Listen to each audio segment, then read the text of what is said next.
મતલબ આ એરિયાની અંદર ઓપનિંગ જોડી સારામાં સારી બેસ્ટ ગણાતી હોય તો ભારત વકીલ અને લીલાજી.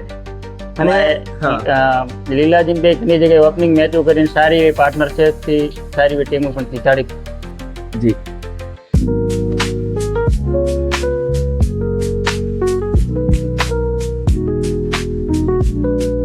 આપણે ઇન્ડિયાના જે ખેલાડીઓ છે કે જેને બધા અલગ અલગ એમને ગમતા હોય ખેલાડીઓ, તો તમારો ફેવરેટ ખેલાડી કયો કે જે તમને ગમતો હોય બહુ જ?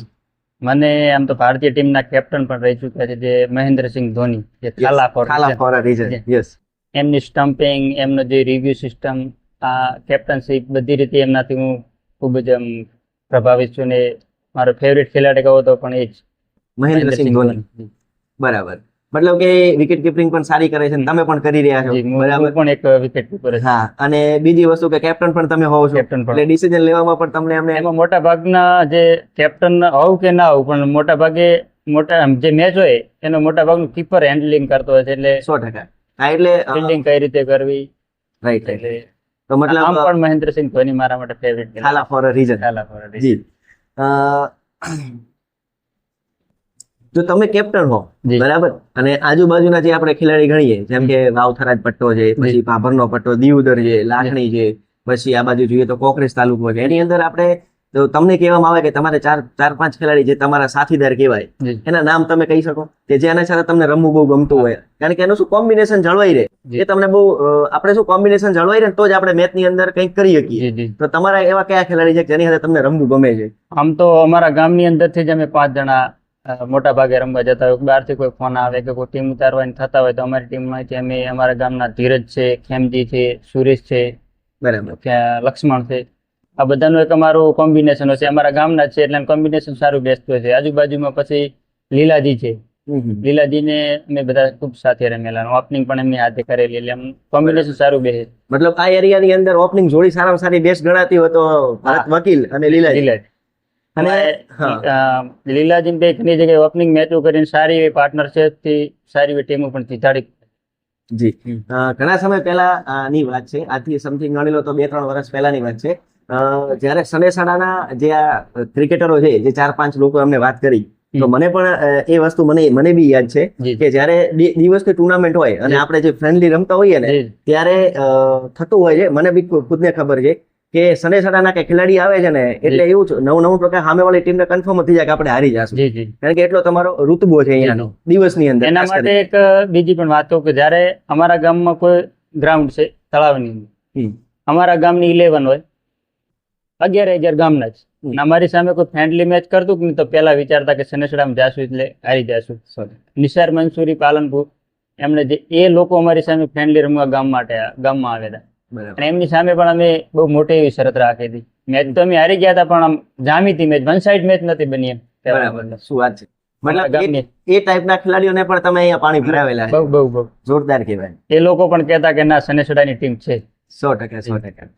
તમને એવું લાગે છે કે આપણે અહીંયા જુઓ ક્રિકેટ એક એવો શોખ છે ને, એક એવું પેશન છે કે આપણે ક્રિકેટ વગર ના રહીએ, તો તમને લાગે છે કે આપણે ભાભરના પટ્ટાની અંદર આજુબાજુની અંદર એક સારું એવું ગ્રાઉન્ડ હોવું જોઈએ? હા, એના માટે અમે એકવાર હું ધારાસભ્યને પણ ખુદ મોઢે કહેલું હતું કે સાહેબ આપણે આજુબાજુ કોઈ સ્પોર્ટનું એવું ગ્રાઉન્ડ થઈ જાય તો આપણે બાજુ સારા એવા ક્રિકેટરો નીકળે એવા છે. અને નાઇટમાં પણ આપણે ઘણી જગ્યાએ જોયું કે સારા બોલરોને હમણાં જ ગોસણની અંદર આપણે લોકલ ટીમ ચેમ્પિયન થઈ હતી. એટલે એ બધા લોકલ સ્ટારો સારી રીતે ઉભરેવા છે, જો આ સારું એવું ગ્રાઉન્ડ બની જાય તો. 100%. અને ખાસ કરીને આજે મેં આ ચેનલ બનાવી છે, આ ચેનલનો મોટિવ જ એ છે કે આપણા બાજુની અંદર જ્યારે જોવા જઈએ તો IPL ની અંદર સિલેક્શન થતું હોય કે ઇન્ડિયા ટીમની અંદર જે પણ ખેલાડીઓ અત્યારે રમતા હોય છે, મોસ્ટ ઓફ આપણે ગુજરાતના અંદર જોવા જઈએ તો લિમિટેડ હોય છે. એની પાછળનું મોટામાં મોટું કારણ આ છે કે આપણને જે આપણે જોઈએ છે, જે આપણને ગ્રાઉન્ડ જોઈએ છે, જે આપણને અહીંયા મળતા નથી હોતા. તો એક રિક્વેસ્ટ પણ છે જે આજુબાજુના MLA છે, ધારાસભ્ય પણ છે, કે જો બની શકે તો આના ઉપર ફોકસ કરી અને આપણા બાજુના જે ક્રિકેટરો છે એ આગળ વધે ને એના માટે કરી અને અહીંયા જે પણ જરૂરિયાત છે એ જરૂરિયાત પૂરી કરવા માટે વિનંતી છે. તો આપણે ફરીથી આપણી વાત ઉપર આવીએ. તમારો ક્રિકેટર જે પાર્ટનર કહેવાય કે જેની સાથે તમને રમવું બહુ ગમતું હોય એ કોણ છે? અમે અગાઉ પણ જે વાત કરી કે લીલાજી મારા ઓપનર પાર્ટનર છે. બરાબર. મારી કોઈ ઓપનિંગ ગયેલો હોય ને કોઈ વીકનેસ આવી જાય કે હું બોલ ના ટચ થતા હોય કે એવી રીતનું, તો લીલાજી મને સજેશન પણ આપતા કે તું આવી રીતને રમ, એક બોલ ના અડે તો સિંગલ ડબલ થઈ. બરાબર. અમારી ઓપનર પાર્ટનર જોડે કહો તો લીલાજી ઓપનર, લીલાજી પુત્રવાળા. લીલાજી પુત્રવાળા. બરાબર, જોરદાર. હવે તમને મજા શેમાં આવે છે, સિક્સ મારવામાં સેન્ચુરી પૂરી કરવામાં?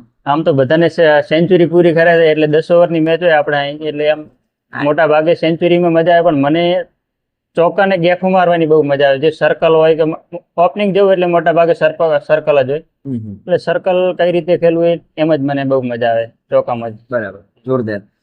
મતલબ ગલી ક્રિકેટ ની અંદર જે કહેવાય ને કે જે શોટ માર્યો વિરાટ કોહલી ની જે, હા, એ તમને મારા બહુ ગમે, ક્રિકેટિંગ શોટ જે કહેવાય. હા, 100%. હવે એક બીજો પણ પ્રશ્ન છે મારો, જે આપણે દરેક જે આપણે ક્રિકેટ સ્ટારો છે અહીંયાના લોકલ, એમને હું પૂછતો હોઉં છું અને તમને પણ પૂછીશ કે આપણે અહીંયાથી જે આપણી ટીમ હોય છે એને આપણે મહેનત કરી અને સ્પોન્સર દ્વારા આપણે રમતા હોઈએ, બરાબર, કે જેની અંદર આપણે ખાલી માત્ર ને માત્ર થોડા ઘણા જે કહેવાય ને કે નાનકડો ખર્ચો લઈએ છીએ, મતલબ ખર્ચો બી નથી લેતા હોતા, બરાબર, એમને આપણે મહેનત કરી અને આપણે સેમીફાઇનલ ક્વાર્ટર ફાઇનલ સુધી પહોંચાડીએ, અને એના પછી એ જે સ્પોન્સર હોય છે એ શું કરે છે, ખર્ચો કરીને બહારના ખેલાડીઓને બોલાવી દે છે, અને જેમનો આપણે ગણીએ તો એક ખેલાડીને 1500, 2000, 2500, અમુકને તો 5,000 રૂપિયા આપતા હોય છે. તો એ કેટલા અંશે યોગ્ય છે, તમારું શું માનવું છે? આ ખૂબ સારો એવો પ્રશ્ન કર્યો, અને આ વિશે હું તો દરેક સ્પોન્સરને પણ કહું છું ને દરેક ખેલાડીને પણ કહું છું કે જો આમને ખર્ચો કરવો હોય તો પહેલેથી કરી લે, કારણ કે મેન હકદાર તો જે લોકલ ખેલાડી છે, જે પહેલેથી રમીને ક્વાર્ટર ફાઇનલ સેમીફાઇનલ સુધી લઈ જતા, તેમને પછી બારી બેસીને એમને જોવાના જ હોય છે ફક્ત, એમનું ટીમનું સિલેક્શન થતું નથી, એ ખાલી ક્રાઉડ તરીકે આવે કે પ્રેક્ષક તરીકે આવે. એટલે મેન હકદાર જો આપણે વહીવટનો કહીએ કે તો પહેલેથી રમે એમને આપવો પડે. પેલા તો લોકો છેલ્લી 2-3 મેચો રમવા આવે ને બધું લઈને જતા રહે, અને આપણા લોકલ સ્ટારો તો એમને બેઠા રહે, ખાલી ટ્રોફી સાથે ફોટા પડાવે, બાકી બીજું. અને ખરેખર સ્પોન્સરે આવું ના કરવું જોઈએ, કારણ કે જે પહેલેથી મેચ રમે પેલા હકદાર તો તે કહેવાય ને. 100%. તો જાણીને બહુ આનંદ થયો, અને હું પણ કહેવા માંગીશ કે અહીંયા આજુબાજુની જે પણ ટુર્નામેન્ટો થતી હોય છે, જે આયોજક મિત્રો છે એમને પણ વિનંતી છે, અને ખાસ કરીને જે સ્પોન્સરો, બરાબર, એમને પણ વિનંતી છે કે થોડુંક આને ધ્યાનમાં લઈ અને આપણે બહારના ખેલાડીઓને ના બોલીએ. હા, બોલાવવા હોય તો શરૂઆતથી તમે બોલાવો તો એ પણ બેસ્ટ છે, બરાબર. તો આપણે એ પણ એક પ્રશ્ન છે, એનો જવાબ આપણે ભરતભાઈએ જબરદસ્ત રીતે આપણને આપ્યો છે. હવે એક આપણો છેલ્લો પ્રશ્ન છે. ક્રિકેટની અંદર ઘણી વખત ફની મોમેન્ટ થતી હોય છે, તો તમારી લાઈફ ની અંદર, તમારા ક્રિકેટ કેરિયર ની અંદર એવું બધું થયેલું ખરા, કોઈ ફની મોમેન્ટ? તમે મને કહો. એકવાર અમે દિયોદર ફ્રેન્ડલી મેચ રમતા હતા, ને એમાં અમારી ટીમમાં અલ્પેશ સુથાર, ટીમુ બાબરના બધા, ભાવેશ અબાસણા, ખાસા બધા ટીમ લઈને દિયોદર રમવા ગયેલા, અને એમાં અમારી મેચ લગભગ 1 સાઈડ જીતતી હતી, અને એ દિવસે અલ્પેશ સુથારનો જન્મદિવસ હતો, અને એમાં ઈમુભાઈ એવું કીધું કે આપણે જે આજે પૈસા આવે કે ને એનો હિસાબ કરીને સાંજે બર્થડે પાર્ટી મનાવશું. બરાબર. અને થયું એવું, હિસાબ કરતા હતા ને એમાં વિકેટો જવા જ માંડી. વિકેટ જતા અમે મેચ હારી ગયા, અને પછી એ સમયે ઇમરાન બધા ખેલાડીઓ પર બહુ રિસીબલ અને આમ જીતેલી મેચ હારે, અને પછી ઘરના ખર્ચે પાર્ટી કરવી પડી. અમારો ફની મોમેન્ટ હતો, જીતેલી મેચ હારે હતા. Thank you so much. આ હતા આપણા ભરતભાઈ, કે જેમણે બહુ જબરદસ્ત રીતે આપણને રિસ્પોન્સ પણ આપ્યો.